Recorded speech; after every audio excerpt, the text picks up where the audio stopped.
नमोकार मंत्र से मंगलाचरण करेंगे। नमो अरिहंतारं नमो सिद्धारं नमो आयरियाणं नमो अज्जायाणं नमो लोई सब साहुणं। जय बोलिए देवादिदेव प्रथम तीर्थंकर आदिनाथ भगवान की। वर्तमान शासन नायक अंतिम तीर्थंकर वर्धमान स्वामी महावीर भगवान की। इस युग के प्रथमाचार्य श्री चारित्र चक्रवर्ती आचार्य भगवान श्री शांति सागर जी महान मुनिराज की। अनंत अनंत सिद्ध परमेष्टि परमात्माओं की। सभी को जय जिनेन्द्र, जय दू जुड़ंदो। हम सभी लोग आज मिथिलापुरी तीर्थ क्षेत्र में एक बार पुनः सम्यक कौमुदी ग्रंथ का स्वाध्याय करने के लिए यहाँ उपस्थित हुए हैं। हमारे बीच कुछ नए बंधु भी आए हैं। क्या नाम? आयुष और ये कपिल भैया। कल तो आप थे स्वाध्याय में, तो आपका भी बहुत बहुत स्वागत है, अभिनंदन है। जो भी यहाँ पर अध्यापक गण हैं ज्ञानदानम गुरुकुल के परिसर में, उन लोगों को भी कुछ न कुछ नया सीखने को इस स्वाध्याय के माध्यम से अवसर प्राप्त होता है। वैसे तो सभी शास्त्री हैं, विद्वान हैं, है ना। बहुत अच्छा सभी का सम्यक दर्शन है। बचपन से ही आप लोग गुरुकुल इत्यादि में आपने शिक्षा ग्रहण करी है, परंतु फिर भी कुछ न कुछ अलग अलग अवसर पर कुछ आपसे हम सीखते हैं, कुछ हमसे आप। तो और हम सब कहाँ से सीखते हैं? सब इन ग्रंथों से ही, इन्हीं के आश्रय से सीखते हैं। कल भी चर्चा हुई थी कि ये जिनेन्द्र भगवान की वाणी है, यही जिनवाणी है, यही समोसरण है। वर्तमान में पंचम काल की दृष्टि से यही मान के चलिएगा कि यही जो ग्रंथ है यही मंदिर है, क्योंकि इन्हीं के माध्यम से हमें पता चला है कि मंदिर का स्वरूप कैसा होता है, समोसरण कैसा होता है, अरिहंत की प्रतिमा कैसी होती है, अरिहंत भगवानों की क्या गुण होते हैं, वो सब इसी में आता है। तो हम लोग जिनेन्द्र भगवान की वाणी को ये जिनवाणी कहते हैं। जो लोग इधर बैठे ना, थोड़ा सा अगर सामने आ जाएंगे तो अच्छा रहेगा। उस दिन भी बोला था बच्चों को भले इधर कर दिया करो, है ना। छोटे बच्चे हैं ना, तो इनको थोड़ा सा इधर करके बड़े लोग सामने आ जाया करो, तो थोड़ा सा ना पता चलता है कि कौन सो रहा है, कौन जाग रहा है ना। बड़े बड़े लोग थोड़ा सामने आ जाए। तो जो नए आए हैं लोग, यहाँ की जो स्वाध्याय की कक्षा लग रही है, ये आज का लिख दिया था क्या 46, है ना।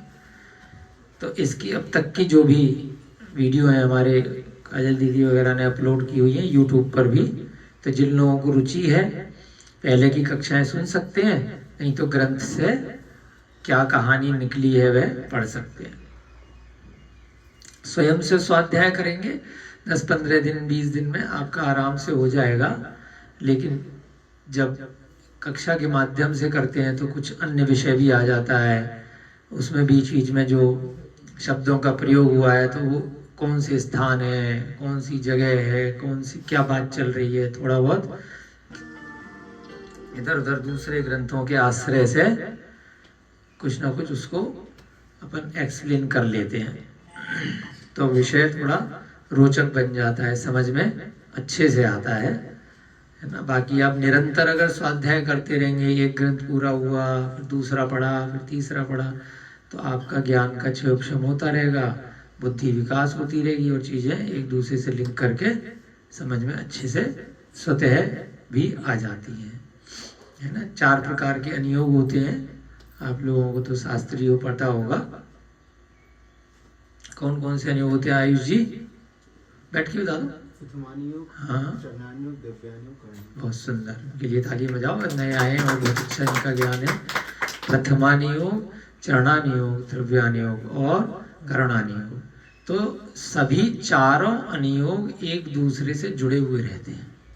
प्रथमानियोग का जो कहानियों का जो ग्रंथ होता है, जिसमें किस्से कहानी, है ना, चरित्रों का वर्णन होता है महापुरुषों के, अन्य जीवों के, तो उसमें भी सभी बाकी के अनुयोग भी कहीं ना कहीं आ जाते हैं, परंतु प्रमुखता किसकी रहती है? किस्से कहानी की। तो इसलिए उसको प्रथमानुयोग बोलते हैं। जैसे कल आपको बताया था, एक गौड़ होता है और एक मुख्य होता है। जिसकी कहानी चलती है तो उसको मुख्य बोलते हैं, मुख्य पात्र है ना, हीरो है, और बाकी सारे साइड हीरो हो जाते हैं, तो गौड़ हो जाते हैं। ऐसे ही मुख्यता किसकी है प्रथमानुयोग में? किससे कहानी के माध्यम से जोड़ करके रखा जाता है। बड़ा रुचि पूर्वक सब बैठ करके कहानी सुनते हैं। छोटे बच्चे को भी रुचि आ जाती है किससे कहानी में, है ना, कार्टून के माध्यम से, फिल्मों के माध्यम से, है ना।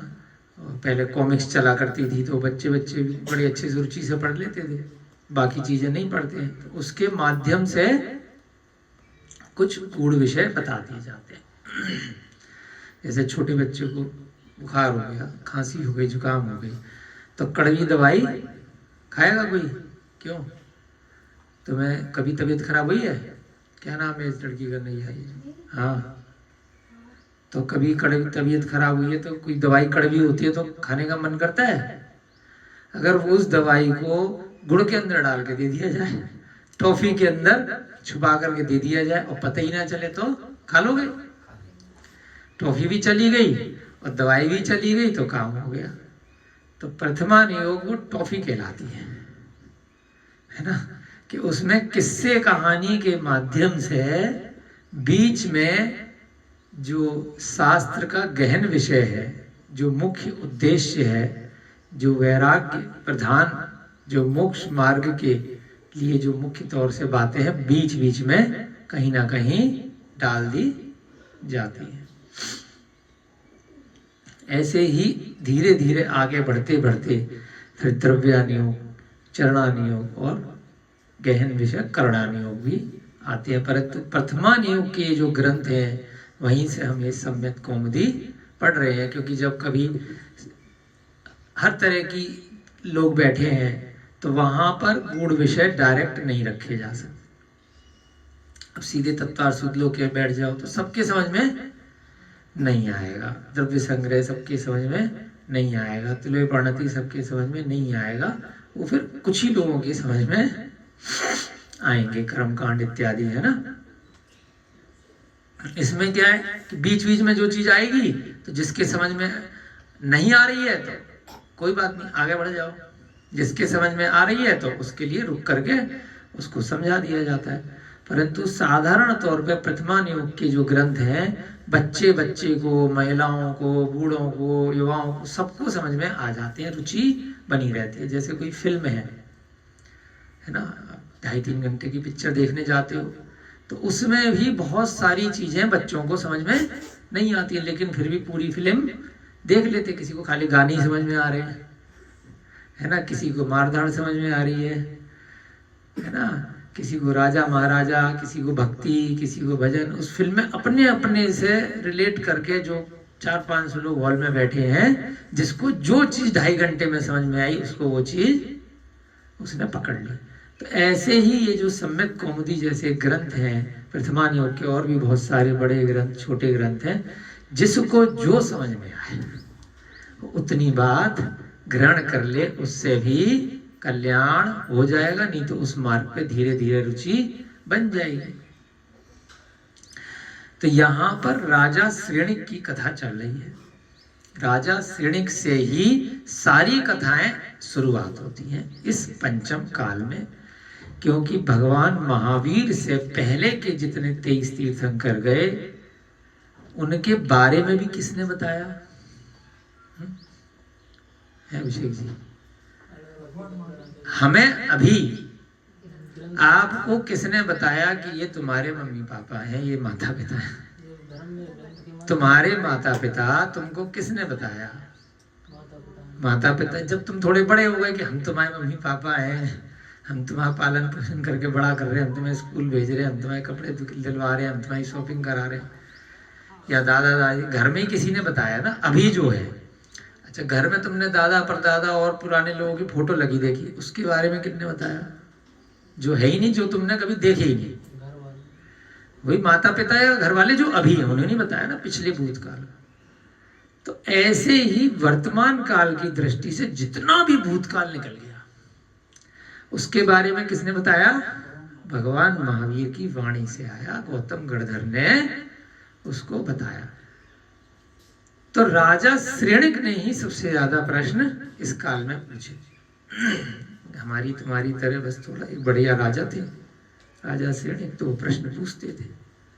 तो उनके माध्यम से ही जितने भी वर्तमान काल के अपने पास ग्रंथ उपलब्ध हैं, उनमें राजा श्रेणिक का नाम जरूर आएगा और भगवान महावीर का नाम जरूर आएगा, क्योंकि पार्श्वनाथ अभी नहीं बता रहे, महावीर ही बता रहे हैं कि हमसे पहले पार्श्वनाथ थे, उससे पहले नेमिनाथ थे, उससे पहले नवीनाथ थे, उससे पहले मुंशीव्रत, फिर ऐसे पीछे सारी कहानियां, उनमें से कोई कोई मुख्य पात्र लेकर के अलग अलग प्रसंग में उन्होंने ही बताया। तो यहाँ पर भी राजा श्रेणिक से ही कथा चालू होती है। वो प्रश्न पूछते हैं कि आपने कभी बताया था जी सम्यक दर्शन एक चीज होती है, तो कोई ऐसी कथा बताओ कि सम्यक दर्शन हमें कैसे हो या किसी को सम्यक दर्शन प्राप्त हुआ हो।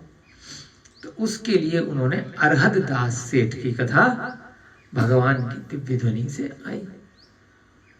तो उस अरहद दास सेठ की पहले उसने अपना सम्यक दर्शन बताया, मुझे कैसे हुआ।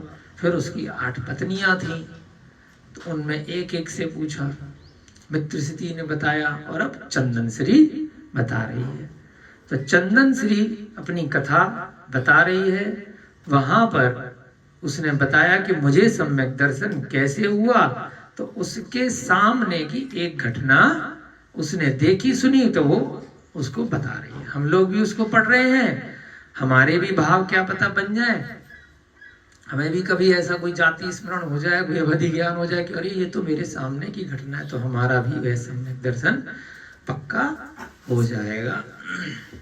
ग्रंथों को सब लोग पढ़ते हैं, सुनते हैं, सानिध्य प्राप्त करते हैं, परंतु कई बार हम जब कोई ऐसी परिस्थिति बन जाती है तो भूल जाते हैं, है ना। क्रोध की परिस्थिति बन गई तो सारे ग्रंथ तो साइड में, अभी तो क्रोध कर लें, अभी तो मार धाड़ कर लें, गुस्सा कर लें, पिटाई कर दें, डंडा उठा लें, बंदूक आ गई हाथ में, तलवार आ गई, है ना, कपड़े फाड़ने हैं तो कपड़े फाड़ दिए, पीटना हाथों से।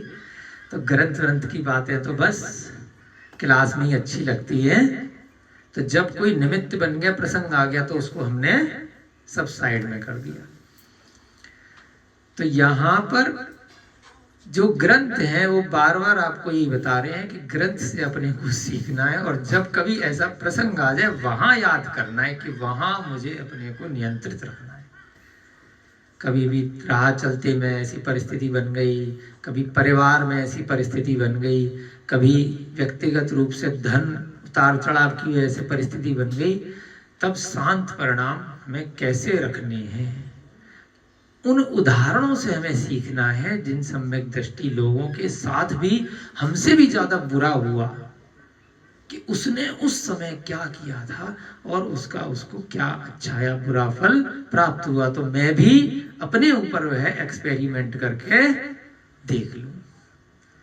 उसके बाद फिर अगर एक्सपेरिमेंट आपने किया और वो सही हो गया तो फिर बिल्कुल ठीक है। स्कूल में साइंस वाइंस थोड़ी बहुत आपने 8th 9th 10th में देखी होगी, टीचर ने बताया ये मिलाओगे तो ऐसे ये कलर बन जाएगा, ऐसे केमिकल बन जाएगा। तो पहले उन्होंने बताया, बाद में आपने करके देखा तो विश्वास हो गया कि हाँ उन्होंने बताया था, हमने भी अपने हाथ से मिलाया, ऐसे ऐसे करके ये चीज बनाई, इलेक्ट्रॉनिक की चीज है या केमिकल वाली है, तो फिट बैठ गई। तो परीक्षण कर दिया तो उस पर टीचर पे विश्वास पक्का हो गया। तो ऐसे ही ये ग्रंथ है, ये टीचर हैं, ये बता रहे हैं कि ऐसे ऐसे हुआ था तो ये चीज हो गई है, आप करके देख लो, अगर ठीक लगती है तो विश्वास आपका पक्का हो जाएगा। तो यहाँ पर उसने सोमा की कहानी वह चंदन श्री बता रही है कि बेचारी एक लड़की थी, उसका नाम था सोमा। उसके पिताजी का देहांत हो गया था, वह ब्राह्मण कुल में जन्म लिए थे, परंतु ऐसे भाग्य की नियति बनी कि वह जैन बन गए और पक्का वाला ब्राह्मण होते हुए भी जैन धर्म का पालन करते थे। मृत्यु से पूर्व जिन सेठ जी के यहाँ वो काम करते थे वो भी जैन थे, तो उनको उन्होंने वचन दे दिया कि मेरी बेटी की शादी किसी जैन ब्राह्मण से करवाना, पीछे से ब्राह्मण हो और जैन धर्म का पालन करता हो। उन्होंने कहा कोई बात नहीं, तो वह ऐसा व्यक्ति ढूंढने लगे। परंतु जब वहां आसपास लोगों को पता चला कि सेठ जी बड़े धनवान हैं, इनकी बेटी भी जिसका वह पालन पोषण कर रहे हैं, इनके यहाँ काम करने वाले व्यक्ति की बेटी है, अपनी तरह से अच्छे से रख रहे हैं, अगर इससे शादी हो जाएगी तो बहुत माल मिलेगा। तो एक ठग वहां पर आ जाता है रुद्रदत्त नाम का, और वह ब्राह्मण पीछे से था परंतु चोर था, जुआरी था। जब उसे पता चलता है कि इतनी अच्छी स्त्री से शादी भी हो जाएगी, माल भी मिलेगा, तो वह झूठ मूठ का जैनी बन जाता है ठगने के लिए।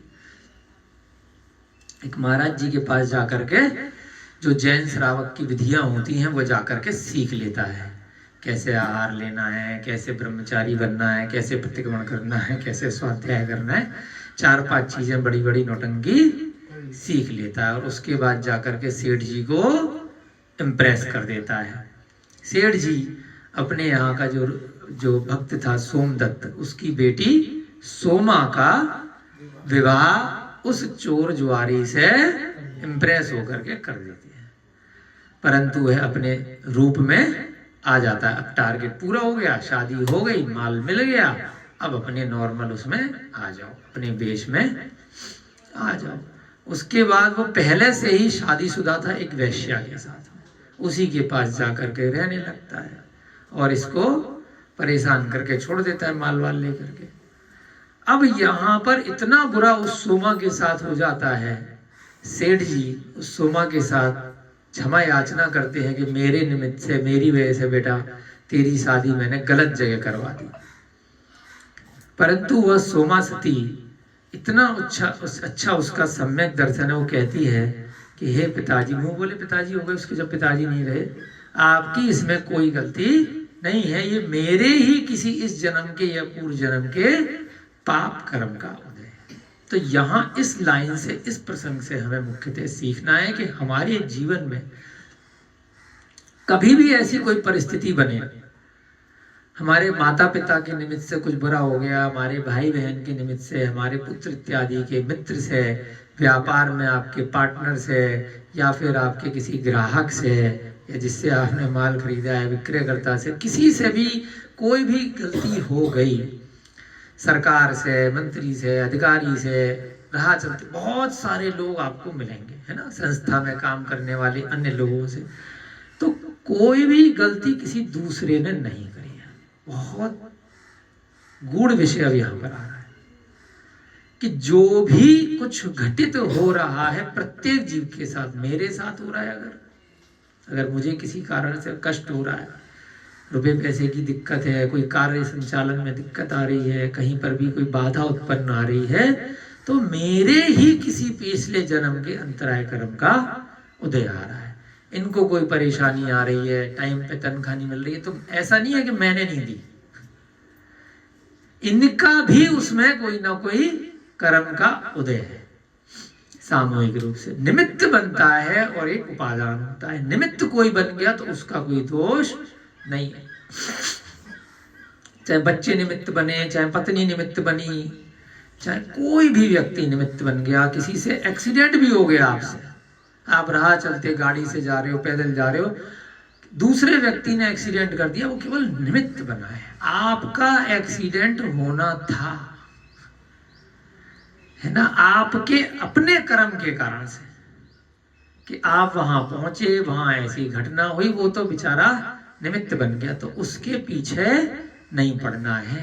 यही सम्यक दृष्टि व्यक्ति का लक्षण है कि आपने जो पढ़ा, ग्रंथ को साइड में नहीं रखना है, उस ग्रंथ को वहां आपको अपनी बुद्धि से याद करना है कि ये घटना मेरे साथ क्यों हुई, है ना। कल भी आया था, अंजना के साथ 22 साल छोड़ दिया उसके पति ने, द्रौपदी के साथ हुआ, हर व्यक्ति के साथ में प्रति क्षण जो अच्छा या बुरा हो रहा है उसके स्वयं के ही कोई पूर्व उपार्जित कर्मों का फल आया है, उदय आया है जैसे हम बीज डाल रहे हैं तो पेड़ अपने आप नहीं लग गया है, बीज डाला, पानी हुआ, वहाँ वायुमंडल ऐसा हुआ, बहुत सारे निमित्त ऐसे मिले, परंतु बीज डाला गया था।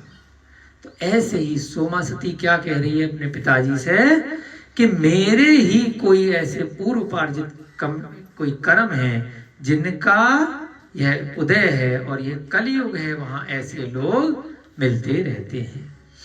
तो कल के स्वाध्याय में दुर्जन का स्वरूप बताया था कि दुष्ट व्यक्ति इसी प्रकार का होता है, वह बाद में अपने स्वरूप में आ जाता है, भले ही थोड़ी देर के लिए वह मायाचारी के द्वारा आपको ठग ले, बहुत मीठा मीठा दिखाए, बहुत शांत व्यक्ति हो, आपको ऐसा लगे कि इससे ज्यादा अच्छा व्यक्ति नहीं है, परंतु पीछे से उसका कुल, उसकी जाति और उसका पीछे के जो संस्कार हैं वह कहीं ना कहीं दोबारा से उदय में आ ही जाते हैं।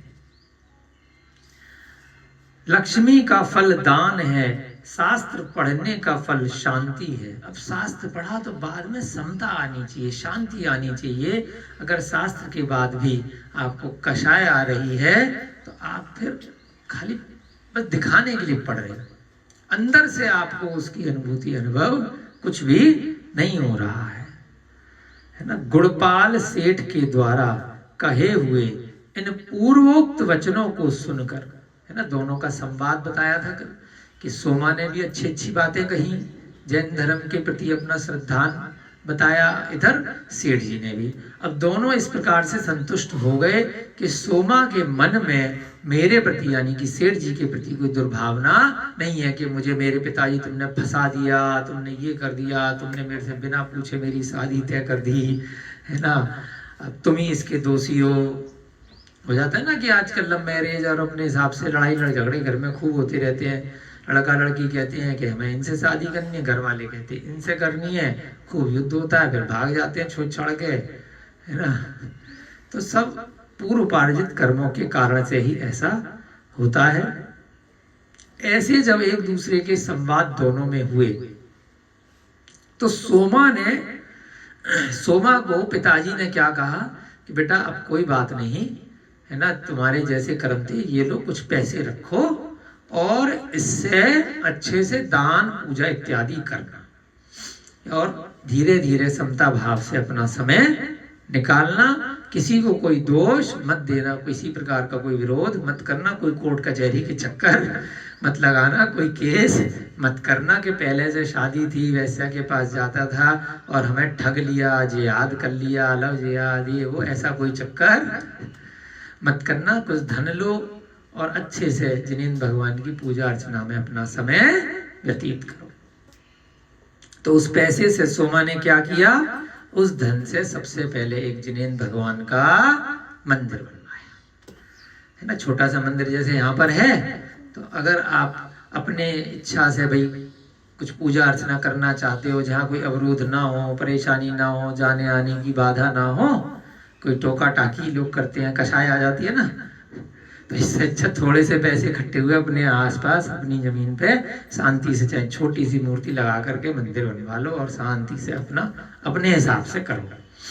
तो ऐसे ही सोमा ने क्या किया, एक अपने लिए जिन मंदिर बनवा लिया और उसकी प्रतिष्ठा करवाई, मूर्ति की बुलवा करके विधानाचार्य महाराज इत्यादि को। प्रतिष्ठा के पश्चात चौथे दिन यथा योग्य आदर के द्वारा चातुर्वर्ण संघ की पूजा करी तथा सबको सम्मानित किया। चातुर्वर्ण माने चार वर्ण, चतुर्विध भी बोलते हैं। कौन कौन होते हैं चतुर्विध संघ में? रविकांत जी नींद से उठ के बताओ, कौन कौन होते हैं चतुर्विध संघ में? चतुर्विध संघ का क्या मतलब होता है शास्त्री जी? शास्त्री लगाते तुम भी? जागते रहो, रात में सोया करो। मुनि, आर्यिका, श्रावक, श्राविका, चार लोग होते हैं। तो उनको बुला करके उसने जो भी आहार दान इत्यादि दिया, है ना, उनसे मूर्ति की प्रतिष्ठा कराई और सबको सम्मानित किया। माने श्रावक श्राविका को उनके योग्य जो भी वस्त्र इत्यादि होते हैं वो दिए, उनको भोजन शुद्ध कराया, आहार कराया। पश्चात दूसरे दिन नगर के अन्य मनुष्यों, बाकी लोगों को भी भोजन कराया। भाई पंच कल्याण हुआ है तो इन्हें बुलाते ना सबको बढ़िया से, सारे लोगों को जिनको बुला सकती थी उनको भी अच्छे से भोजन कराया। वसुमित्रा वैश्या, एक वैश्या भी उसमें आ गई, है ना। उसकी पुत्री कामलता तथा रुद्रदत्त, जो उसका पति है, वह भी पहुंच गया भोजन के लिए। आदि को भोजन के लिए निमंत्रित किया और उन सबको भी सोमा ने यथा योग्य आदर से सम्मानित किया। अपने पति को भी बुला लिया, उसकी जो दूसरी पत्नी है और उसकी दूसरी पत्नी से जो बच्ची है कामलता,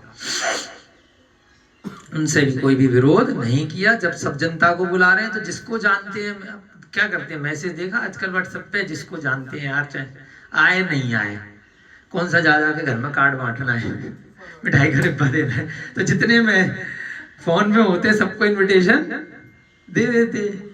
तो उसने भी जिन जिन को जानती थी तो किसी से भी विरोध नहीं। अभी क्या होता है यार, इन फूफा से मेरी बातचीत नहीं है, सारी दुनिया को बुला रहे हैं, इन मामा से मेरी बातचीत नहीं है, इस चाचा के लोगों से मेरी बातचीत नहीं है, जमीन जायदाद का कोर्ट कचहरी चल रहा है, उनने भी हमें नहीं बुलाया था शादी में। सबसे खास है, चाचा है, भाई है, कजिन है, दुनिया के रिश्तेदारों को बुला रहे हैं जिनको भी 4 दिन पुरानी जान पहचान है। स्पेशली उन्हें नहीं बुला रहे जिनसे लड़ाई है, क्षमा वाणी मना रहे हैं, जिनसे लड़ाई है उनसे नहीं मांगनी। लड़ाई का मेन कारण है उम्मीद रखना, कोई नहीं, ये सब ग्रंथों में आ रहा है, कोई कारण नहीं है ना। सब निमित्त बन रहे, आपके अपने कर्मों का उदय है, उसके कारण से आपने बैर भाव राग द्वेष पाल रखा है, कुछ नहीं है। तो जिससे वास्तव में राग द्वेष है उससे तो आप हटा नहीं रहे, जिनसे नहीं है द्वेष उनसे क्षमा मांग रहे हो, उससे गले मिल रहे हो, उसको न्योता दे रहे हो। क्षमा क्षमा क्षमा वीरस्य भूषणम इच्छामि दुक्कड़म।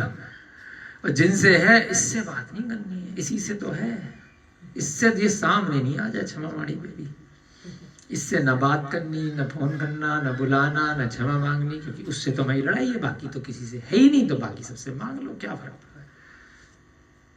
तो वास्तव में किससे करनी है, इसने तो कितना अच्छा काम किया। इससे भी एक एक प्रसंग से अपने को सीखना है कि जिससे इसका किसी निमित्त से बैर भाव है, यह उससे भी अपने मन से कोई बैर नहीं रख रही है, उसको भी इसने भोजन पे आमंत्रित किया है ना। रुद्रदत्त को भी बुलाया, उसकी पत्नी को भी बुला लिया और उसकी बेटी, आओ भोजन करो, यथा योग्य आदर से सम्मानित किया। उनको भी ये नहीं कि कहां से आ गए तुम, अरे बाहर बैठो, नहीं, तुम भी बैठो, अच्छे से भोजन करो। जैसा कि कहा है, घर आए हुए शत्रु को भी घर में अगर आ गया है तो सौम्य दृष्टि, मधुर वचन, उठकर खड़े होना, आसन तथा शक्ति के अनुसार भोजन और पान देना चाहिए। अब ये बातें ऐसी लग रही होंगी ना, ग्रंथ की बातें हैं, है ना, बड़ी बड़ी बातें हैं, ऐसा होता थोड़ी है, ये सब किस्से कहानी की बातें हैं, ऐसा प्रैक्टिकल लाइफ में नहीं होता है। कल भी बताया था 99.99% लोगों की प्रैक्टिकल लाइफ में नहीं होता है, हमें 0.1% बन के दिखाना है ना। खाली 608 जीव मोक्ष जाते हैं 6 महीने 8 समय में, हर एक कोई नहीं जाता है, गिने चुने जीव सम्यक दृष्टि होते हैं, सारे संसार में नहीं होते।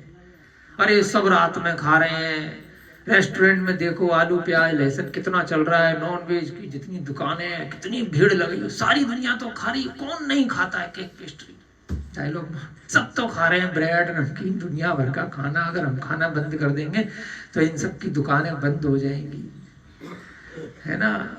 ये सब मुर्गे बेचारे सारे सड़कों पे आ जाएंगे, अगर हमने मुर्गे खाए नहीं तो। सारा तुमने ही ठेका ले लिया है सबकी दुकानें पूरे संसार की चलाने का, है ना।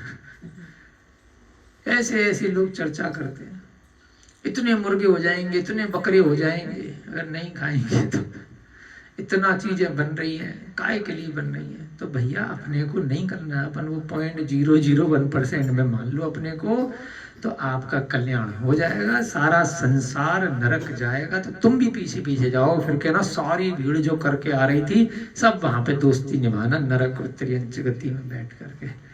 इतने कीड़े मकोड़े, इतने जानवर, है ना, इतने पशु पक्षी, इतने पेड़ पौधे, इतने मच्छर मक्खी, वायु का एक, जल का एक, वनस्पति का एक, पृथ्वी का एक, अग्नि का एक, भरे पड़े। फिर सारे की सारे झुंड में प्यार मोहब्बत से उनके साथ रहना।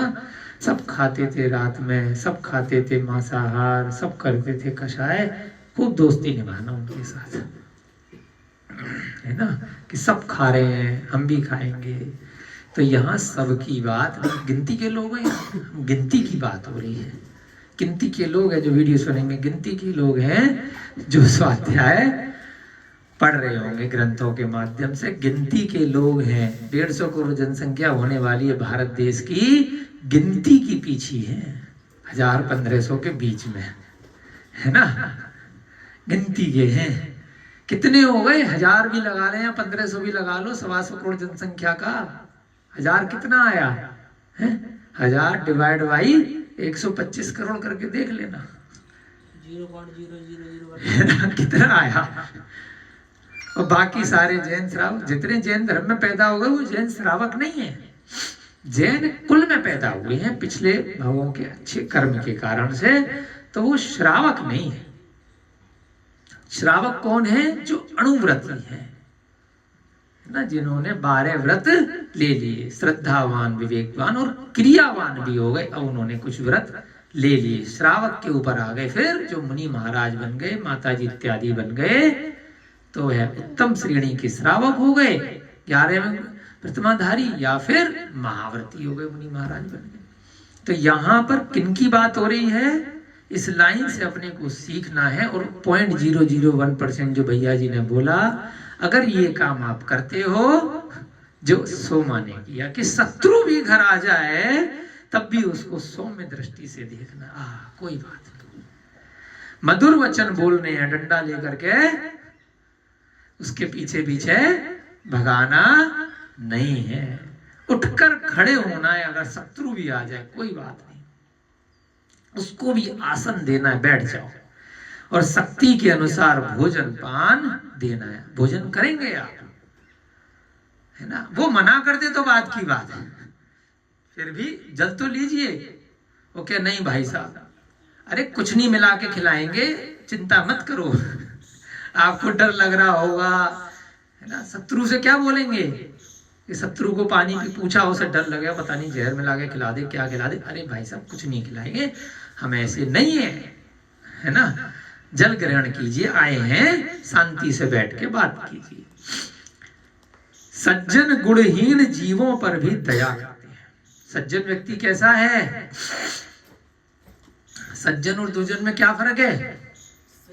सज्जन हमेशा, जो गुणों में हीन व्यक्ति भी उसके दरवाजे पे आ गया फिर भी उस पर दया करेगा, कोई बात नहीं, है ना, इसका भी कल्याण होए, मेरी शक्ति के अनुसार इसकी भी जीवन की रक्षा हो, बस ये उपदेश दे करके उसकी रक्षा करता है दुर्जन की, कि भाई तुम मांस मत खाना, भाई तुम शराब मत पीना, मैंने तुम्हारी चोट ठीक कर दी है, मैंने तुम्हारा दर्द ठीक कर दिया है, मैंने तुम्हें भोजन वर्तमान में दे दिया है, लेकिन तुम अब भविष्य में कोई गलत कार्य मत करना, कोई व्यसन मत करना। क्योंकि चंद्रमा चांडाल के घर पर से चांदनी को हटाता नहीं। कितना सुंदर उदाहरण, ऐसे ऐसे एक एक लाइन में एक एक बात इतनी गूढ़ आ जाती है। चंद्रमा ऊपर से निकल रहा है, नीचे चांडाल का घर है, और एक राजा का घर है, और एक श्रावक का घर है, एक मुनि महाराज भी आहार ले रहे हैं, वह भी चतुर्मास के लिए किसी मंदिर में ठहरे हैं। मंदिर पे भी चंद्रमा अपनी चांदनी छोड़ रहा है, और चांडाल के घर पे भी चांदनी छोड़ रहा है, वो भेद नहीं कर रहा है। सूर्य भी प्रत्येक घर में अपनी प्रकाश दे रहा है, ऊर्जा दे रहा है, ये नहीं कि मैं खाली यहीं दूंगा वहां नहीं दूंगा। ऐसा होता है कि सूर्य किसी से भेदभाव करता है? नदी किसी से भेदभाव करती है क्या? पेड़ किसी से भेदभाव करता है? बादल किसी से भेदभाव करता है क्या? है ना, तो जब चंद्रमा चांडाल के घर पे प्रकाश दे रहा है, इसलिए हर व्यक्ति चंद्रमा को हाथ जोड़ लेता है, चाहे दुष्ट हो चाहे सज्जन हो। तो ऐसे ही सज्जन व्यक्ति क्या है कि वह सबके साथ वर्तमान दृष्टि से, है ना, उपकार करता है, समान दृष्टि से। सोमा के घर आई हुई वसुमित्रा वैश्या ने सोमा का रूप देखकर अपना सिर धोना। कैसी स्त्री है? मैं तो इसके पति को लेकर के बैठी हूं और ये मुझे अच्छे से सम्मान कर रही है, खाना खिला रही है, इतने प्यार से बात करी। क्या स्त्री है? अपना उसका दिमाग वैश्या का खराब हुआ है कि मैंने तो इसके बारे में क्या क्या सोच रखा था।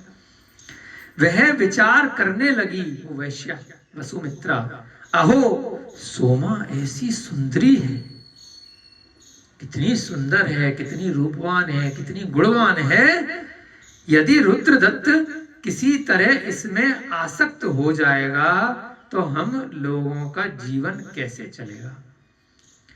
मेरे चक्कर में ये शादी करके छोड़ के तो आ गया, इसको रुपए पैसे का लालच था जुआ खेलने के लिए, लेकिन अब ये दोबारा इसके घर पे आया है। अगर यह मेरा पति रुद्रदत्त इस सोमा के प्रेम जाल में फंस गया, क्योंकि ये भी इसकी पत्नी है, ये विवाह इसके साथ हुआ है, और अगर यहाँ पर इसका दोबारा से धन वैभव और इसका देखा, इसका स्वभाव, इसका स्वरूप, तो अगर ये इस पे आसक्त हो गया तो मुझे छोड़ देगा। वो वैश्या डरने लगी, इसलिए किसी उपाय से अवश्य ही अपनी पुत्री की यह सौत मारने के योग्य है ना। तो अब वे क्या सोचती है वसुमित्रा, उसकी पुत्री कामलता, अच्छा कामलता शायद वैश्या है, उसकी जो दूसरी पत्नी है, देखते हैं कामलता नाम आया है क्या। हाँ, वसुमित्रा पत्नी नहीं है, वसुमित्रा कामलता की मां है। रुद्रदत्त की जो जहां पे रहता है वो कौन है, कामलता। तो वसुमित्रा जो कामलता की मां है वो ये चीज सोच रही है। कामलता, कुंदलता तो उसकी पत्नी है अरहतदास की। यह चंदन श्री की कथा सुना रही है। यहां पर रुद्रदत्त जिसके पास जाकर रहता है उसका नाम क्या, कामलता। कामलता की मां है वसुमित्रा। तो वसुमित्रा का दिमाग खराब हो रहा है कि यह कामलता को कहीं छोड़ ना दे, किसी उपाय से अपनी पुत्री की है सौत मारने के योग्य। अब वह प्लानिंग बनाती है कि कैसे भी करके यह जो सोमा है इसका मर्डर कर देती हूँ, तो जिससे कि मेरी पुत्री और उसका जो हस्बैंड है रुद्रदत्त बढ़िया से सुखी जीवन रहेंगे। ऐसा निश्चय करके तथा आकर वसुमित्रा जो उसकी सास है, मां है कामलता की, एक महाभयंकर सांप बुलाया। बच्चों सांप देखा है? यहाँ तो खूब आते हैं गांव में, आपने भी देखे होंगे। अच्छा ये देखा था, बढ़िया है, लेकिन कुछ नहीं करेगा, है ना। आए तो मुकार मन सुना देना, है ना, उसका भी कल्याण हो जाएगा। अगर भविष्य में जाकर के अच्छी उसे गति मिल गई तो धरणीन पद्मावती की तरह आपकी रक्षा करेगा, है ना, कल्याण होगा उसका। ऐसा निश्चय कर आकर वसुमित्रा ने एक सांप बुलाया सपेरे से, उसे फूलों के साथ एक घड़े में रख दिया। सांप को किसमें रखा, फूल वूल डाले बढ़िया से और घड़े में छुपा दिया। और सोमा के घर जाकर वह घड़ा सोमा के हाथ में दे दिया। किसने दिया, वसुमित्रा वैश्या ने, है ना। और क्या दिया, घड़ा दिया। घड़े में क्या है, सांप है, लेकिन ढक किससे दिया, फूल वूल डाल के ढक दिया। और सोमा के पास जाकर के दे दिया, जो कामलता की मां है उसने। एक तो भोजन करा रही है, आया था ना दुर्जन व्यक्ति का, आप जितना उसको खिलाओगे वो आपको आपसे बैर करेगा, आपका धन वैभव दे करके जलेगा, बेमतलब में बैर पाल लेगा। तो अपने अपने पाप कर्म का निमित्त है, उसका उदय है। यहां पर भी सोमा देखिएगा घबराएगी नहीं, हमने आगे का नहीं पढ़ा है लेकिन पढ़ेंगे तो प्रसंग आ जाएगा। साथ में कहा, हे पुत्री, इन फूलों से देव पूजा करनी चाहिए। देख इसमें फूल लेकर के आई हूं, तू जैनी है तो इससे अपने मंदिर में भगवान की पूजा करियो। अपन पुष्प चढ़ाते हैं ना मंदिर में, है ना, पंथवाद में ना पड़े तो, है ना, चढ़ाते हैं, सब जगह पुष्पों का वर्णन आया है। सोमा के पुण्य महात्म्य से सांप भी पुष्प माला हो गया। देखिए, आप सबने कहीं ना कहीं सुनी होगी ना, अभी अरहत दास सेठ की वहां की कथा है, ऐसे थोड़ी बहुत शॉर्टकट में सुनी होगी। अब देखिए कहानी के माध्यम से क्या हुआ, बच्चे भी शांति से सुन रहे हैं, बड़े भी सुन रहे हैं, है ना, हम भी सुन रहे हैं और लोग भी सुनेंगे। तो कहानी के माध्यम से एक गुण विषय आया कि ऐसा सम्यक दर्शन होना चाहिए, है ना। अगर डर के भाग जाओगे, लड़ाई लड़ने लगोगे तो नहीं होगा चमत्कार। चमत्कार कब होगा, जब आपका पक्का विश्वास है। मीरा देवी की भी आती है कथा, श्री कृष्ण जी की भक्ति में ऐसी थी कि वो जहर का प्याला भी अमृत बन गया। तो भक्ति में वास्तव में, चाहे कोई से भी दर्शन के, कोई से भी कुल के आप हो, किसी को भी मानते हो, अगर आपका श्रद्धान भक्ति इतनी कट्टर है तो जैसा सोचोगे वैसा हो जाएगा। उसने उसको फूल माला सोचा, उसको विश्वास था तो माला ही बन गया वो सांप, है ना, माला बन गई। तदनंतर भोली भाली सोमा ने देव पूजा करी, बढ़िया से उसने उस माला वाला से पुष्पों से। यह आश्चर्य देखकर वसुमित्रा कुट्टिनी आश्चर्य को प्राप्त हुई। कुट्टिनी मतलब जो मायाचारी है वसुमित्रा, उसका दिमाग खराब हुआ, ये क्या हो गया, मैंने तो घड़े में सांप रखा भी था कि नहीं रखा था, वो कंफ्यूज हो गई। उसी के सामने उसने पूजा भक्ति करी, वो वहीं छुप करके देख रही होगी। जब उसे खबर आई, उन्होंने कहा इसको तो डसा ही नहीं, निकला ही नहीं, इसमें तो माला निकल गई, मैंने तो ऊपर से खाली ढका था, ये क्या हुआ। अब सोच रही पता नहीं रखा था कि नहीं रखा था। कई बार होता है ना कि किसी ने कुछ दिया, उसमें से निकला कुछ और, तो हो सकता है वो पुण्य कर्म की वजह से ऐसा हो जाता होगा। और सामने वाला सोचता रह जाता है, यार मैंने तो पत्थर रखे थे, मैंने तो ये रखा था, मैंने तो बिच्छू रखा था, इसमें से तो निकला ही नहीं, पता नहीं, हो सकता है दिमाग में रखना ही भूल गए हो। इसके पश्चात सोमा ने वसुमित्रा, कामलता और रुद्रदत्त इन तीनों को भोजन, वस्त्र तथा आभूषण आदि से सम्मानित किया। उसे तो कुछ मालूम ही नहीं है कि चलो इसने मेरे लिए पूजा करने के लिए माला वाला दिए तो अच्छे लोग हैं, और बढ़िया से भोजन कराया और वस्त्र दिए, है ना, और आभूषण भी दिए ये लोग। तदनंतर सोमा ने आशीर्वाद देकर वह माला कामलता के कंठ में डाल दी। उसे नहीं मालूम था, है ना, जब सम्मान करते हैं ना, शॉल उड़ाते हैं, कोई गिफ्ट देते हैं। अब माला थी तो भगवान की पूजा करने के बाद जो होता है, चलो भाई सेब ले जाओ, ये फल ले जाओ, ये पुष्प ले जाओ, तो वो जो माला थी प्यार से डाली, उसके मन में कोई भी मायाचारी नहीं है। अब उसने वह माला सम्मान स्वरूप, जो अपनी सौतन है एक तरह से, वसुमित्रा की बेटी कामलता के कंठ में डाला। डालते ही वह माला सांप बन गई। देखो आप तो भविष्यवाणी कर रहे हो, जिनको पहले का कहानी हमें भी नहीं मालूम, सब सम्यक दृष्टि हो गए, सब मायाचारी।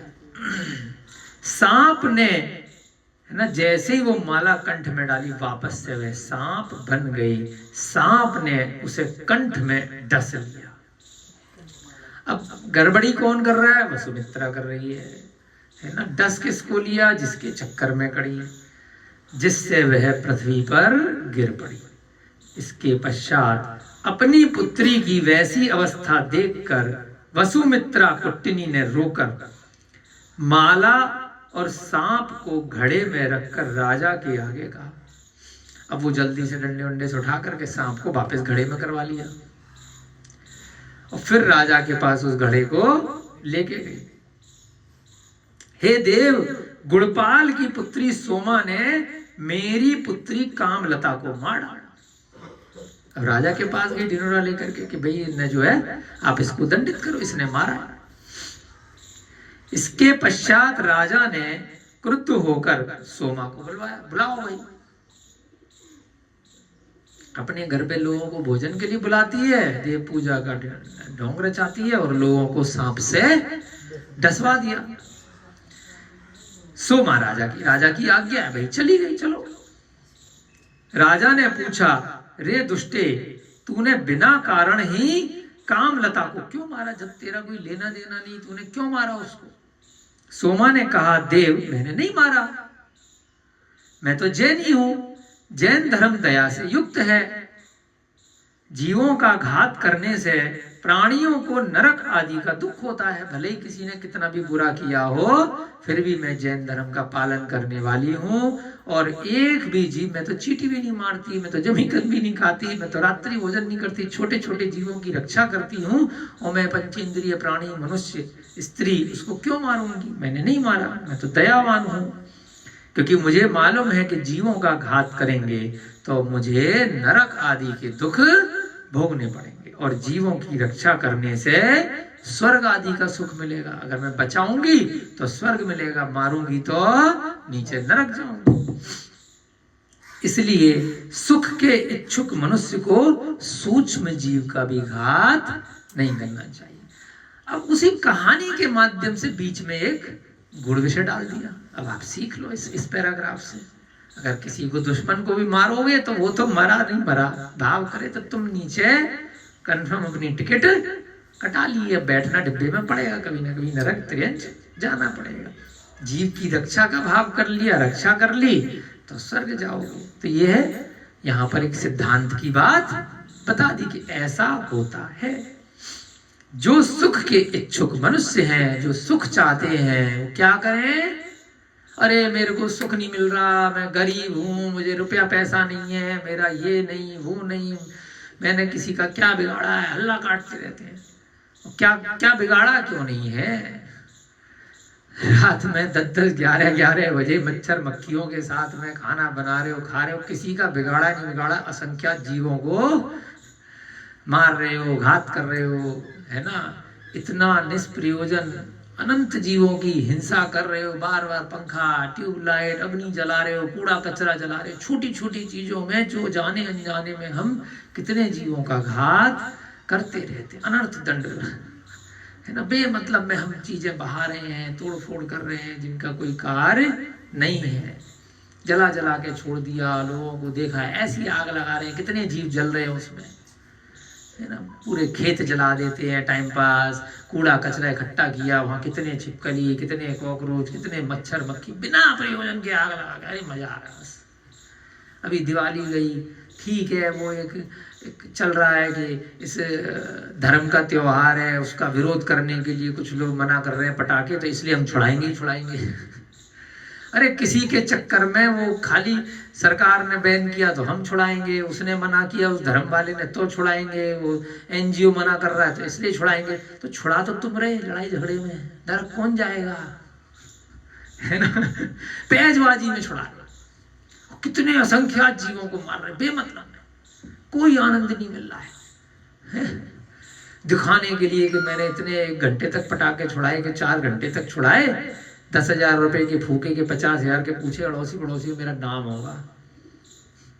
तो इससे अच्छा भैया तुम, सबसे बढ़िया तुम्हारा अखबार में इतना बड़ा फोटो आ जाएगा, खूब सोशल मीडिया पे आ जाएगा, 1-1 लाख रुपए की, 10,000 रुपए की नोटों की गड्डी लो, उसको आग लगाओ, वीडियो बनाओ बढ़िया से, 10,000 रुपए के पटाखे मत छुड़ाओ,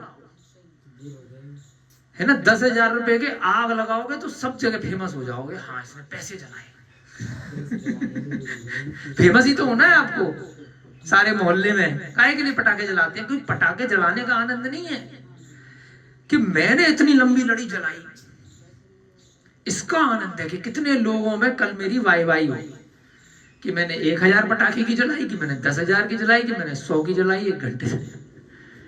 वास्तव में इस दिखावे का आनंद है कि कितनी जोर का धमाका हुआ, कितनी जोर की आवाज है, कि कितना पैसा इसने पटाखे में फूका है, कितने महंगे पटाखे लाया, उसमें जो आनंद आ रहा है। जैसे हम शॉपिंग करते हैं ना, कि इतना महंगा कपड़ा खरीदा, इतने महंगे जूते, इतना महंगा चश्मा, उसको दिखाने का आनंद है, ना कि उसको उपभोग करने का। तो वह पटाखे में, लेकिन जीवों की हिंसा कितनी कर रहे हो, जाओगे एक एक करके, बहुत मुश्किल से निकल पाओगे उस नरक त्रियंच गति से, बहुत मुश्किल से निकल करके यहाँ मनुष्य गति में पहुंचे हैं। फिर सपने ही देखते रह जाना, ये लॉटरी का बहुत बड़ा टिकट मिला है, और वो टिकट लेकर के इस लॉटरी को जीत करके बैठे हैं यहाँ पर, जो यहाँ सुन रहे हैं, पढ़ रहे हैं, जैन कुल में जन्म लिए या जो नहीं भी जन्म लिए, जो बातें सुन पा रहे हैं, है ना, अरे मेरी लॉटरी, मेरा नंबर कब आएगा, मेरी, अरे लग तो गई लॉटरी, और कितनी लगेगी? इससे बड़ी लॉटरी नहीं है कोई। जितने सारे की सारे मनुष्य पर्याय में दिख रहे हैं, सबकी लॉटरी लग चुकी है। उसके बाद भी और कब लगेगी, और कब लगेगी? तुच्छ चीज मांग रहे हो, रुपया पैसा कब मिलेगा, ये सुख सुविधाएं कब मिलेंगी, मकान दुकान कब मिलेंगी, शादी कब होगी, बच्चा कब होगा, नौकरी कब लगेगी, ये लड़की से शादी कब होगी, उस लड़के, ये रोग कब दूर होगा। ये कोई लॉटरी नहीं है। इससे बड़ी लॉटरी इस संसार में नहीं है कि मनुष्य पर्याय मिल गई है। इसको तो झेल नहीं पा रहे हैं, दूसरे चक्करों में पड़े हुए हैं। तो यहां पर भी कितना अच्छा प्रसंग आया है कि उस सोमा को जब राजा ने प्रश्न पूछा है तो उसने कहा मैंने नहीं मारा, मुझे जानकारी है कि सूक्ष्म जीव का भी मैंने घात कर दिया। जो छोटे छोटे जीव हैं, जो दिखाई नहीं दे रहे हैं, 1 इंद्रिय, 2 इंद्रिय, 3 इंद्रिय, 4 इंद्रिय, 5 इंद्रिय, मैं भोजन भी प्रासुक करके खाती हूँ, है ना, मैं रात्रि में भोजन नहीं करती हूँ, मैं बिना मर्यादा का भोजन नहीं करती हूँ, मैंने श्रावक के भी नियम लिए, मैं बहुत सूक्ष्म जीवों के भी घात मेरी वजह से ना हो जाए उसका भी ध्यान रखती हूँ।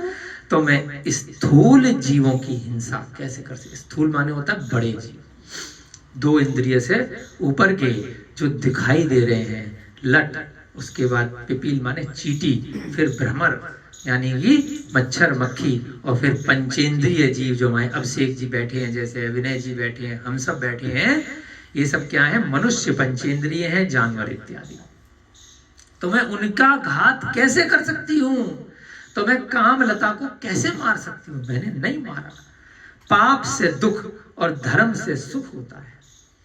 मैं अगर पाप करूंगी तो मुझे दुख मिलेगा, और मैं धर्म करूंगी तो मुझे सुख मिलेगा। यह समस्त जनों में अत्यंत प्रसिद्ध है, ये तो सब जानते हैं। इसलिए सुख के इच्छुक मनुष्य को पाप छोड़कर सदा धर्म का आचरण करना चाहिए। अगर सुख चाहते हो तो क्या करना है? धर्म का आचरण। धर्म का मतलब वो नहीं है कि हिंसा में धर्म मानना, बलि देना, मेरा धर्म तेरे धर्म से बड़ा है, मेरी मान्यता तेरी मान्यता से बड़ी है, मेरे देव तेरे देव से बढ़िया है ना, यही मानना है, मेरी देवी मेरा स्थान, बाकी सब बेकार। ये कोई धर्म नहीं है, ये केवल एक व्यवहार है, एक मान्यता है। धर्म क्या है? जो अरिहंत भगवान द्वारा उपदिष्ट है, जो अहिंसा है, जिसमें सर्व जीवों की रक्षा है, बस वही धर्म है, इसके अलावा कुछ भी धर्म। तदनंतर राजा ने पूछा कि यदि तूने नहीं मारा तो फिर किसने मारा? भाई बता, ढूंढ के ला। तो क्या हुआ? सब कुछ सच सच कहो।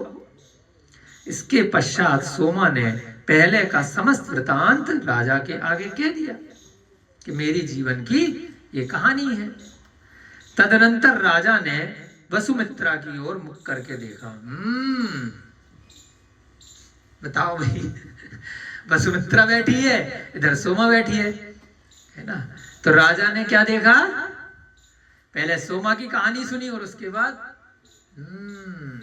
कई बार होता है ना, आंखों से आंखें मिली, उसी में ये सारी कहानी पता चल जाती है भावभंगिमा से कि कौन झूठ बोल रहा है, कौन सच बोल रहा है ना। तो राजा ने अब सास से देखा, खाली देखा, जसवंता दीदी को देख रहे ना, अच्छा समझ रहे। तब कुट्टिनी ने घड़े में रखा हुआ सांप राजा के आगे दिखा दिया कि देखो ये घड़ा है, इसमें सांप है, देख लो खुद ही। इसके पश्चात राजा ने सोमा के आगे कहा, रे वाचले यह क्या है? अच्छा तू तो बड़ी बड़ी बातें कर रही थी, ये देख घड़े में क्या है। उसने कहा, हे प्रजापाल, प्रजापाल प्रजा का पालन करने वाले, राजा का पर्यायवाची है, घड़े के भीतर तो पुष्पमाला है, ना कि सांप। मैंने तो माला पहनाई थी, है ना, इसने माला रखी है, मैंने तो कोई सांप नहीं रखा। राजा ने कहा तो निकालो, निकाल के दिखा। सोमा ने हाथ डाला, उसने निकाली तो माला निकल गई। उसने फूलों की माला निकाली और राजा को दिखाई, देखो माला ही तो है, देखो घड़ा खाली है, ये झूठ बोल रही है। तदनंतर राजा की आज्ञा से वही माला वसुमित्रा ने, जैसे ही वसुमित्रा ने पकड़ी तो वह सांप बन गई। क्या नाटक है भाई, वो पकड़ रही है तो माला सांप बन जा रही है, वो पकड़ रही है तो वो माला बन जा रही है। जब सोमा उसे लेती तब वह पुष्पमाला हो जाती, और जब कोई अन्य लेता तो सांप बन जाती है ना। ये कहानी नहीं है, ये किसी पिक्चर की स्टोरी नहीं है, ये कोई कार्टून नहीं है, ये समझना है। भले ही हम लोग हंस रहे हैं, प्रसन्न हो रहे हैं, परंतु यह सम्यक दर्शन है। जैसे भाव से देखोगे, आपका जिनेंद्र भगवान पे शक्ति इतनी पक्की है कि जहर भी अमृत बन जाएगा, सांप भी माला बन जा रही है। खेल हो रहा है वहां पर, बच्चे बूढ़े सब तमाशा देख रहे हैं, हम भी देख रहे हैं, हम भी खुश हो रहे हैं। लेकिन हमारा सम्यक दर्शन जिस दिन ऐसा हो जाएगा, कोई मारने के लिए आपको बंदूक लाएगा, तलवार लाएगा, सांप लाएगा, वह भी आप पे असर नहीं कर पाएगा, क्योंकि आपका सम्यक दर्शन इतना पक्का है, आपकी जिनेंद्र भगवान पे श्रद्धा इतनी पक्की है, आप व्रती हो। आपने किसी का बुरा न चाहा है, स्वप्न में भी नहीं चाहा है, न भाव में, न कृतकार्य तन्मोदना में, तो आपका बुरा कैसे हो जाएगा। देव भी आकर के आपकी रक्षा करते हैं। देवा भी नमस्सन्ति जस्य सया, है ना, क्या है वो, जस धम्मे सयामणो, जिसका मन हमेशा धर्म में लगा रहता है। देव भी आकर के नमस्सन्ति, उसको नमस्कार करते है ना। देव आ जाते हैं उसको नमस्कार करने के लिए, जो हमेशा धर्म में जिसका मन लगा रहता है, वो हमेशा जो अहिंसा की बात सोच रहा है, किसी का बुरा चाह ही नहीं रही है। सोमा जब उसे लेती है तो पुष्पमाला हो जाती है, जब कोई अन्य लेता है तो सांप बन जाता है। इस प्रकार राजा आदि के मन में बड़ा चमत्कार हुआ। ये वो क्या रहा है राजा के सामने, अब ऐसा तो मैंने कभी ना देखा ना सुना। तदनंतर राजा तथा अन्य सभासदों ने आग्रह करके कामलता वैश्या को जीवन दान देने के लिए सोमा से प्रार्थना करी कि भाई तू तो जादूगरनी है ना, अब ये बेचारी मर गई है, इसकी बेटी।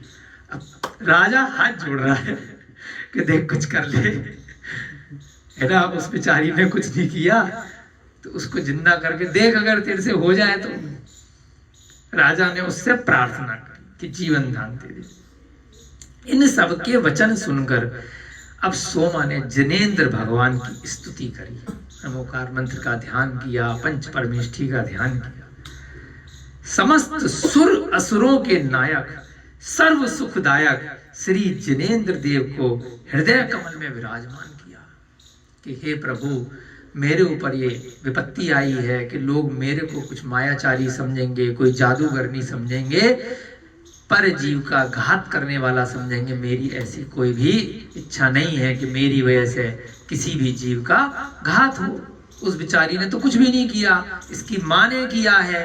वह तो बेचारी अपने वैश्या के स्वरूप में रह रही है, उसका कुल परंपरा से काम है जो ये कर रही है। उसने कोई गलत तो किया नहीं है, तो उसको क्यों मारा जाए।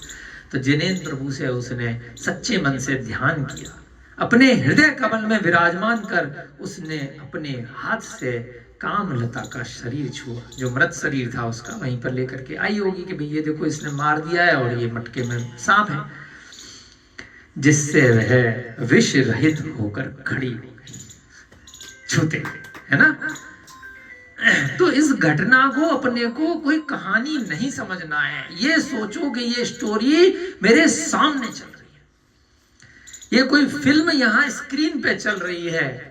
ऐसा मन में आंख बंद करके विचार करके देखो कि किस प्रकार से वो सीन चल रहा है। इसके ऊपर अगर कोई फिल्म बना दी जाए तो खूब बढ़िया चलेगी, लेकिन इसमें अच्छे संस्कार होंगे ना, इसलिए कोई टिकट नहीं खरीदेगा क्योंकि यहाँ तो वैराग्य की बात हो रही है ना। यहीं पर बस मार धाड़ ये वो इतना दिखा करके खत्म कर दिया जाए, प्रेम प्रसंग दिखा दिए जाए, गाने दिखा दिए जाए, है ना, और उसके बाद फिल्म में अच्छी बात, अच्छे प्रसंग ना दे तो खूब बढ़िया चलेगी।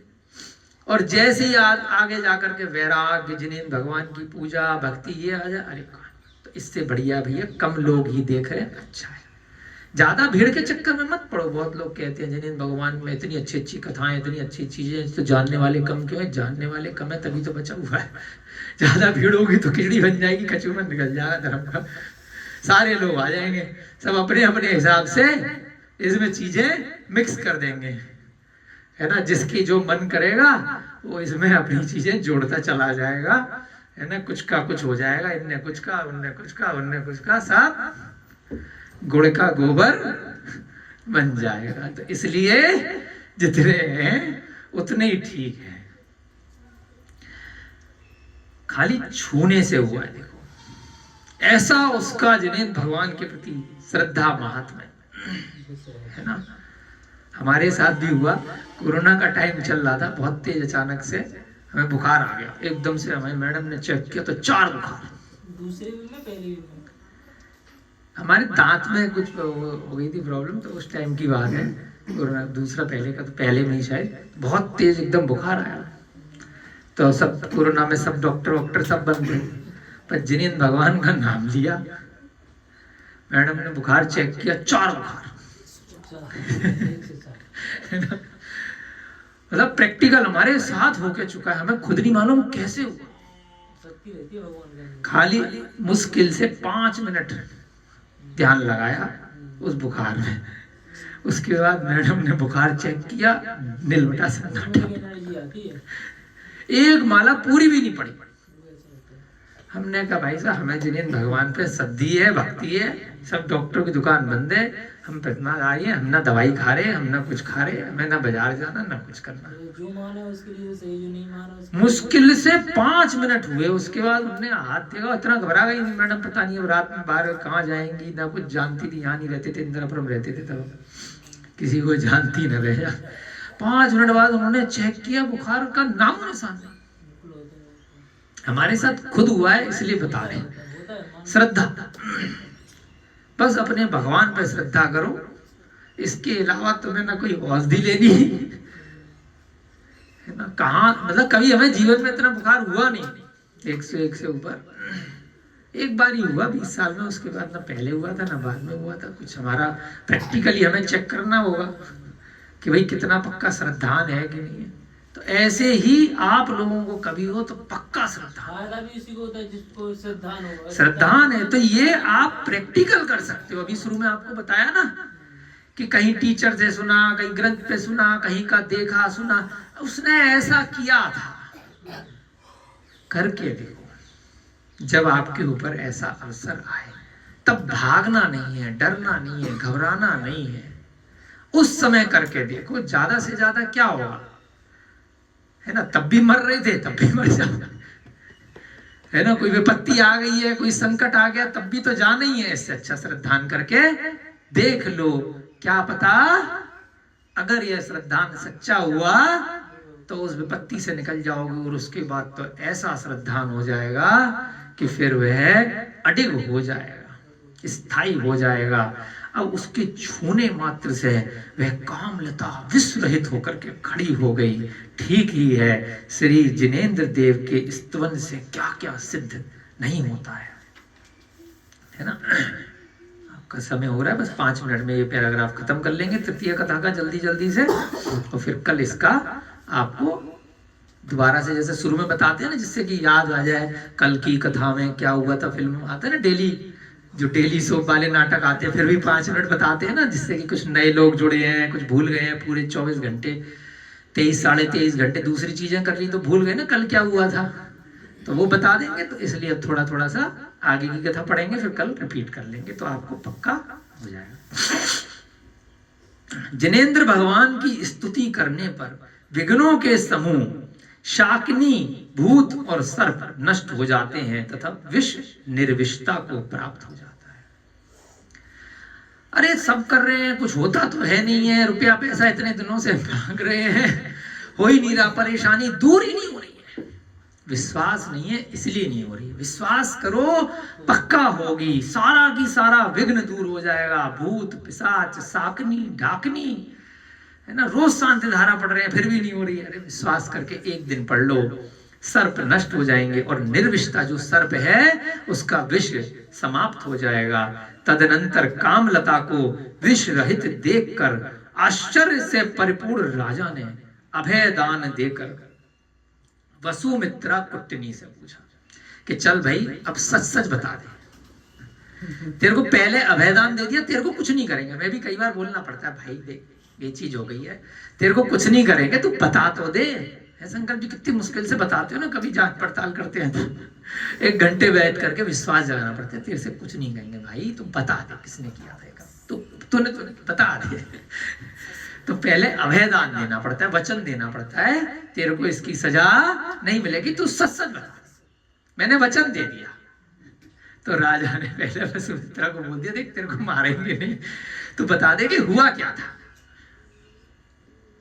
अब पूछा कि क्या है, मेरे आगे सत्य सत्य कहो, सही बात बताओ, देखो क्या बात है। वसुमित्रा ने अब बता दिया कि हे देव, यह सब मेरी कुचेष्टा है, मेरी बुराई है, मेरी अच्छी इच्छा नहीं थी, सोमा निर्दोष है।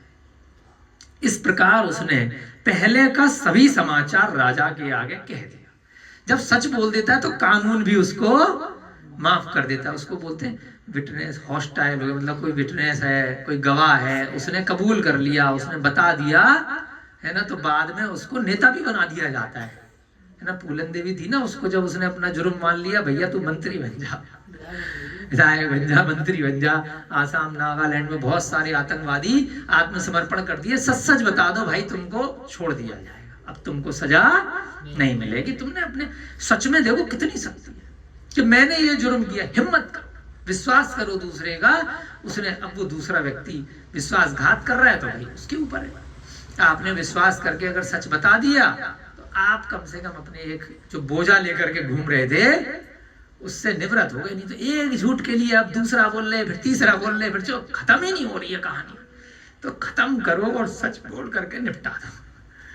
तो उसने सच बोल दिया, तो उसके बाद कह दिया कि भाई सोमा निर्दोष है। इस प्रकार धर्म का प्रभाव देखकर राजा ने, मनुष्यों ने तथा देवों ने उस सोमा की पूजा करी। बोला ना देवा नमस्सन्ति, है ना, देव आ गए वहां धरती पर उसकी पूजा करने के लिए। आश्चर्य, सब लोगों ने, इसके अतिरिक्त देवों ने पंच आश्चर्य की। पंच आश्चर्य होते हैं ना, दुंदुभी बजाते हैं, नगाड़े बजते हैं, पुष्प वृष्टि होती है, धीमी धीमी सुगंधित जल की वर्षा होती है, बड़ा मधुर ध्वनि चलती है, इस प्रकार से रत्नों की वर्षा, ये सब पंच आश्चर्य है ना। न देखी न सुने, अरे भैया पानी बरसना चाहिए, रत्न बरस रहे है ना, क्या चमत्कार है देवों के पास, देव आ जाते हैं।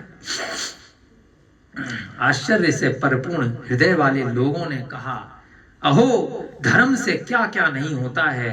तदनंतर राजा का नाम क्या था, भूभोग, हस्तिनापुर के राजा थे। गुणपाल सेठ थे तथा अन्य बहुत से लोगों ने जिन चंद्र भट्टारक के समीप जाकर के तप ग्रहण कर लिया। जब जिनेंद्र भगवान का इतना महात्म्य देखा तो उन्होंने सोचा कि जब इतना सा करने से इतना मिलता है तब दीक्षा ले लोगे, आगे बढ़ जाओगे तो साक्षात मोक्ष लक्ष्मी मिल जाएगी। तो राजा ने भी ले ली।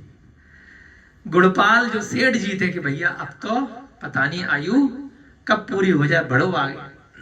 और जितने अन्य लोग थे उन सब ने वहां जिन चंद्र भट्टारक पहले बोलते थे, जो मुनि महाराज होते थे, उनसे तप ग्रहण कर लिया अपनी शक्ति के अनुसार। कोई श्रावक बन गया, किसी ने अणुव्रत ले लिए, कोई भद्र प्रणामी हो गया, कोई महाराज बन गया। रानी भोगवती ने, गुणपाल की स्त्री गुणवती ने, सोमा ने भी तथा अन्य अनेक स्त्रियों ने आर्यका के समीप तप ग्रहण कर लिया। अब सोमा ने भी देखा इतनी सी पूजा भक्ति से देखो क्या हुआ, है ना। अब मैं अगर माताजी बन जाऊंगी, आर्यका बन जाऊंगी तो मेरा तो कल्याण पक्का है। सब ने व्रत ग्रहण कर लिए। रुद्रदत्त, वसुमित्र और कामलता ने भी आश्चर्यजनक घटना हो गई। किसने, वसुमित्रा जो वेश्या थी, उसकी बेटी जो कामलता थी, और रुद्रदत्त वो भी श्रावक। पहले ढोंगी थे और अब असली में बन गए। देखो धर्म का महात्मा है। चंदन श्री ने कहा, अब चंदन श्री कौन है, जो ये कथा सुना रही है, अरहत दास की पत्नी है। उसने कहा, हे नाथ, यह सभी धर्म का फल मैंने प्रत्यक्ष देखा। उसके सामने की घटना है, लाइव घटना है, तो उसके माध्यम से हम भी अगर विश्वास कर लें कि हमने भी देखा है, हमने भगवान महावीर को नहीं देखा, हमने भगवान आदिनाथ को नहीं देखा, हमने गौतम गणधर को नहीं देखा, हमने श्रेणिक को नहीं देखा, हमने सारे नहीं देखा, लेकिन विश्वास कर लो कि हमने देखा है ना। सलमान खान आ जाता ना, यहाँ पे आया था उस दिन, कौन एक हीरो आया था, सन्नी देओल आया था, है ना। अपन ने तो टीवी पे देखा है यहाँ, अरे ये वही है जो टीवी पे देखा था, मोदी जी को टीवी पे देखा, ये वही है, तो मान लेते हैं ना ये वही है उनके जैसे। तो भैया मान लो कि भगवान महावीर थे, भगवान राम थे, है ना। लड़ाइयां हो जाती हैं कि राम थे कि नहीं थे, लड़ रहे हैं नेता लोग, एक पार्टी वाले कह रहे हैं थे, एक पार्टी वाले कह रहे हैं नहीं थे, बेमतलब में लड़ रहे हैं, बात दोनों कोई नहीं मान रहा है।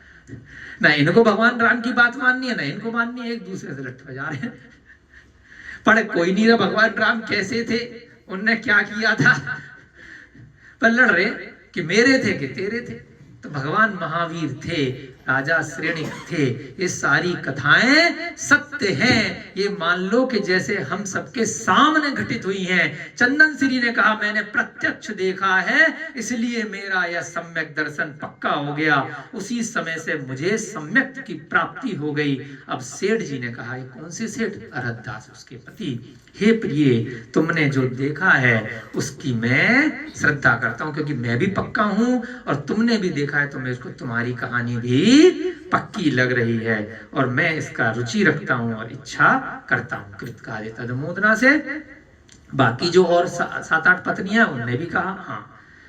सेठ ने अब कुंदलता से पूछा, खत्म कर रहे हैं फिर आपका लंच टाइम हो जाएगा। हे कुंदलते,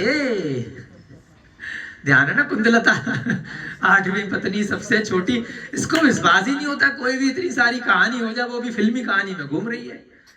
तुम भी धर्म में निश्चल होकर अब पूजा आदि करो। देखो इसने भी बता दी, उसने भी बता दी, मैंने भी बता दी। कुंदलता ने कहा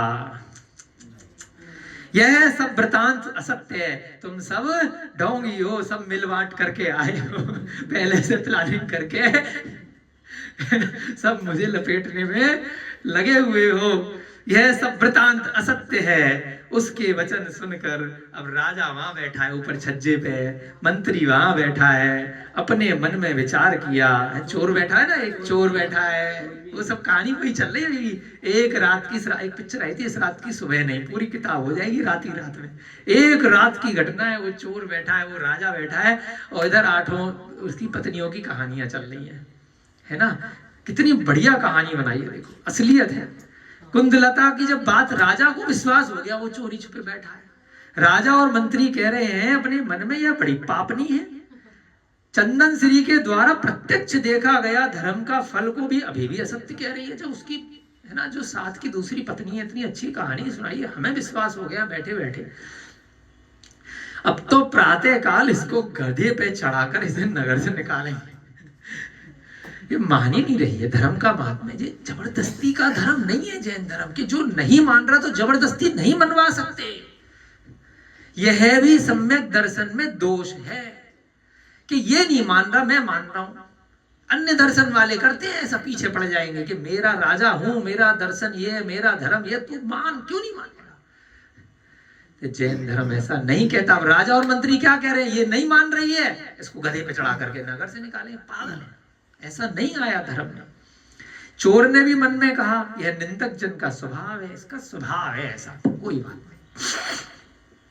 जो अविद्यमान दोष को कहता है तथा विद्यमान गुणों को ग्रहण करने में मूक रहता है, वह पापी है, निंदक है। जो दोष इनके अंदर नहीं है, अविद्यमान है ना, ये चोर नहीं है, झूठे नहीं है ना, कलंक नहीं है किसी पर, फिर मैंने अरे ये झूठा है, माया, इसके बारे में गलत बात करी, अविद्यमान दोष को कहा। और विद्यमान गुणों को ग्रहण करने में मूक रहता है। इनके अंदर बड़ा अच्छा गुण है, वात्सल्य है, प्रेम है, अच्छे से बात करते। फिर भी मैंने आपके बारे में क्या बोला, यार रविकांत बड़ा गंदा आदमी है, चोर है, झूठा है, मक्कार है। तो जो विद्यमान गुण है फिर भी मैंने उसके बारे में झूठ बोला, तो वो क्या है, निंदक है, पापी है। तो मैंने हाँ नेगेटिव बोला तो मैं पापी हूं। यश का वध करना प्राणों के वध से बड़ा है। इसके कुछ अच्छे गुण हैं, उसको भी मैंने वध कर दिया, बताया नहीं। आगे उसका उच्चाटन नहीं किया, आगे उसका प्रचार प्रसार नहीं किया, तो वह भी प्राणों का वध करने से बड़ा है। मैंने असत्य बोला इसके बारे में, परंतु दुर्जन मनुष्य का यह लक्षण है। दुर्जन तो ऐसा ही होता है जो सुख उत्पन्न करने वाले मीठे वचन बोलता है, परंतु कार्य इससे विपरीत करता है ना। आगे ना दुर्जन का स्वभाव दोबारा से बता दिया, पहचान कर लेना। सामने बहुत मीठा बोलता है परंतु पीछे से विपरीत काम करता है। जो दुर्भिद्धि से युक्त है, सांप के समान मन से कभी कुटिलता को नहीं छोड़ता है। ऊपर से बड़ा अच्छा है परंतु अंदर से आस्तीन का, कोई आस्तीन में कोई सांप छुपा के नहीं रखता है। लेकिन बचपन से सब कहानियां कि वो सांप ऐसा प्यार से माला की तरह रहेगा आपकी आस्तीन के अंदर, फूलों की तरह रहेगा, लेकिन कभी भी डस लेगा। जो क्रोध से आकुलित हो, दूसरे की विभूति को सहन नहीं करता है, न उसके गुण को जानता है, उस लोक निंदित दुर्जन की कौन बुद्धिमान सेवा करता है। अर्थात कोई नहीं। दुर्जन व्यक्ति का ऐसा बुरा स्वभाव होता है। हम सबको दुर्जनों की पहचान करनी है और स्वयं के अंदर इस ग्रंथ से हमें सीख करके सज्जन बनने का प्रयास करना है। चाहे स्त्री हो, चाहे पुरुष हो, चाहे बच्चे हो, सोमा के जैसा बनना है। इसलिए उसको सोमा सती कहा है ना। तो यहाँ से अब हम ये वाली तृतीय कथा पूर्ण हुई।